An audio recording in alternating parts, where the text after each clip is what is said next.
देखिए हर खबर यहीं पर। सब्सक्राइब कीजिए TV9 Bharatvarsh.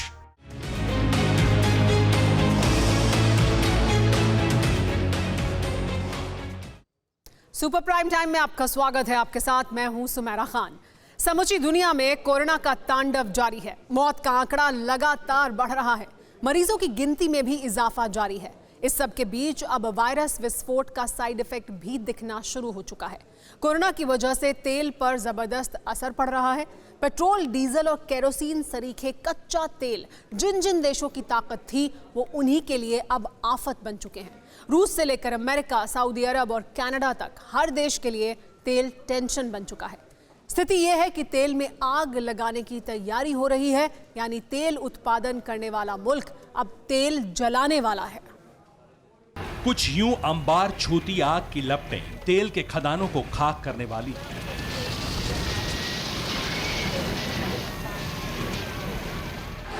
Diesel, petrol, kerosene के कुएं धू धू कर जलने वाले हैं। तेल के भंडारों में जबरदस्त आग लगने वाली है। तमाम मुल्कों की अर्थव्यवस्था में आग लगाने वाला तेल उसी जगह पर जलकर हवा में उड़ने वाला है जहां पर जमीन के नीचे से यह निकलता है।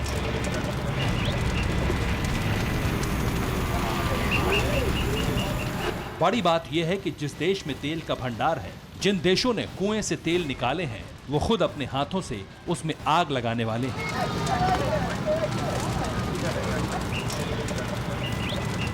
ये कोरोना वायरस का साइड इफेक्ट है।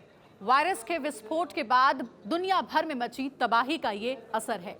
जो देश तेल के उत्पादन पर इतराता था, जो देश तेल के उत्पादन और भंडारण को लेकर के दुनिया भर में अपना दम दिखाता था, आज उन्हीं देशों के लिए ये तेल जान पर बनाया है और इसलिए इन देशों ने ये फैसला लिया है कि इस तेल को जलाया जाएगा। ये खबरें आ रही हैं कि तेल के कुओं में सबसे पहले रूस आग लगाने वाला है। जिस तेल को लेकर अरब देश से टकराने के लिए तैयार था रूस, वही तेल अब उसके लिए आफत बन चुका है। लिहाजा प्रेसिडेंट पुतिन के आदेश पर तेल के ठिकानों को खाक करने का प्लान बन चुका है। किसी भी वक्त रूस तेल में आग लगा सकता है। दरअसल एक समझौते के तहत रूस को अपने तेल के कुओं में आग लगानी है और यह समझौता बाजार को बचाने के लिए किया गया है, क्योंकि जिस हिसाब से तेल का उत्पादन हो रहा है उस हिसाब से तेल बिक नहीं रहा और अब स्थिति यह है कि तेल जमा करने के लिए जगह नहीं बची है, इसलिए यह समझौता किया गया।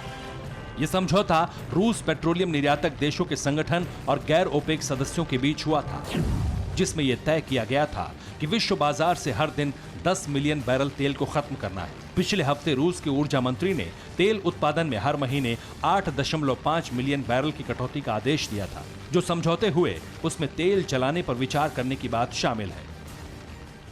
लिहाजा अब ये कयास लगाए जा रहे हैं कि रूस किसी भी दिन, किसी भी वक्त तेल को जलाकर खत्म कर सकता है। रूस तेल जला रहा है तो सऊदी अरब की अर्थव्यवस्था चल रही है तेल के गोता लगाने से। वो सऊदी अरब जिसकी अर्थव्यवस्था तेल पर टिकी, उसकी फिसलन शुरू हो चुकी।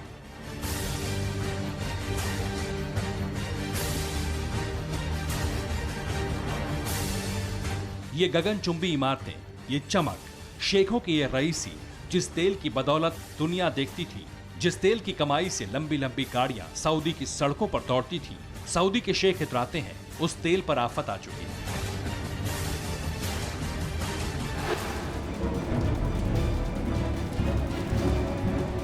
यूं तो ईरान के ड्रोन अटैक के बाद तेल उत्पादन में कमी आ गई थी। इसके बावजूद सऊदी अरब की अर्थव्यवस्था काफी बड़े स्तर पर तेल पर निर्भर है।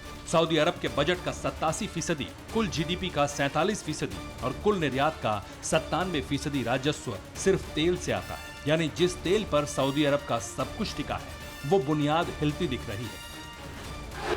तेल पर टकराने वाले रूस और सऊदी के अलावा बाकी देशों पर भी जबरदस्त आफत आने वाली है। कोरोना वायरस ने तेल की मांग को भयानक रूप से कम कर दिया है, क्योंकि अरबों लोग यात्राएं नहीं कर रहे हैं, गाड़ियां नहीं चल रही हैं, फ्लाइट नहीं उड़ रहे हैं। अमेरिका के पास इतना तेल है कि उसके पास रखने की जगह भी नहीं है। तेल के कारोबार में किस तरह से भयानक आग लगी, इसका अंदाजा तब लगा जब 20 अप्रैल को पहली बार अमेरिका में तेल की कीमत इतिहास के सबसे निचले पायदान पर चली गई। पहली दफा प्रति बैरल तेल के दाम -$38 प्रति बैरल तक पहुंच गए। इससे पहले पिछले 40 सालों में ऐसा कभी भी नहीं हुआ। जब तेल $10 प्रति बैरल से नीचे गया हो। हालांकि कुछ ही घंटे बाद ये स्थिति संभल गई थी। तब ये संकेत साफ मिल गया था कि किस तरह तेल पर इतराने वाले मुल्कों की स्थिति बिगड़ रही है। अब जरा समझिए कि तेल उत्पादन और भंडारण में कौन सा मुल्क कहां पर आता है। वैश्विक तेल उत्पादन में अमेरिका की हिस्सेदारी 16.2% है। वैश्विक तेल उत्पादन में सऊदी अरब की हिस्सेदारी 13% है। तेल उत्पादन में रूस का हिस्सा 12.1% है और इसका तीसरा स्थान है। ऑयल प्रोडक्शन में कनाडा की हिस्सेदारी 5.5% है और इसका चौथा नंबर आता है। वैश्विक तेल उत्पादन में ईरान की हिस्सेदारी 5% है और इसका स्थान 5वां है।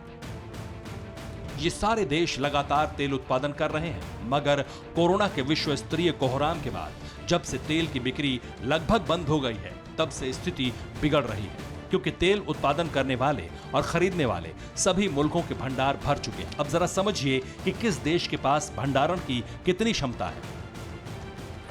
वेनेजुएला में सबसे ज्यादा 301 अरब बैरल तेल भंडारण की क्षमता है। सऊदी अरब में 266 अरब बैरल। कनाडा की बात करें तो वहां 170 अरब बैरल तेल भंडार किया जा सकता है। ईरान में 158 अरब बैरल और रूस में 80 अरब बैरल तेल जमा करने की क्षमता है।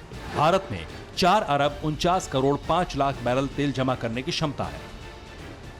दरअसल जिन मुल्कों के पास तेल भंडारण की जितनी क्षमता है वो लगभग पूरी हो चुकी है। भारत के पास भी तेल जमा करने की जितनी क्षमता है उसका पूरा इस्तेमाल किया जा चुका है। बाकी बचे देशों में भी किसी के पास तेल जमा करने की जगह नहीं बची है, जबकि कच्चा तेल उत्पादन करने वाले देशों में कच्चे तेल का उत्पादन लगातार जारी है।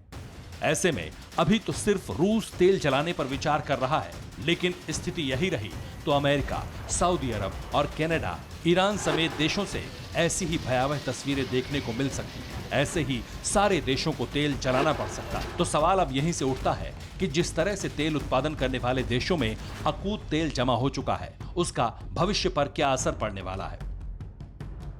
तेल के दाम और कम होने के हालात बनेंगे। भारत सरीखे देशों को इसका फायदा हो सकता है। हालांकि हिंदुस्तान के साथ मुश्किल यह है कि भारत में तेल रिजर्व की क्षमता ही बहुत कम है, जिनके पास 53 लाख टन कच्चा तेल मौजूद है। हालांकि जिसके पास तेल भंडारण की क्षमता ज्यादा है वो लगातार तेल खरीद रहे हैं। चीन भी बड़ी मात्रा में तेल को आयात करता है। इस कोरोना काल में चालबाज चीन तेल को आयात कर रहा है। रूस से औने पौने दाम में तेल खरीद रहा है। पानी के दाम पर बिक रहे तेल को चीन स्टोरेज में तेल जमा करके रख रहा है। लेकिन ज्यादातर देशों की तेल स्टोरेज कैपेसिटी लगभग खत्म हो चुकी है। लिहाजा तेल को स्टोर करने में इतना ज्यादा तेल इकट्ठा हो गया है कि तेल उत्पादक देशों को समझ नहीं आ रहा कि वो करें तो क्या करें। लिहाजा अब तेल में उत्पादन की कमी से लेकर आखिरी उपाय तेल जलाने तक की बात हो रही है। और अगर पूरी दुनिया में लॉकडाउन और बढ़ा तो हालात यकीनन और ज्यादा बिगड़ जाएंगे। Bureau report, TV9 Bharatvarsh. फिक्र आपकी, सोमवार से शुक्रवार रात 9 बजे सिर्फ TV9 भारतवर्ष पर।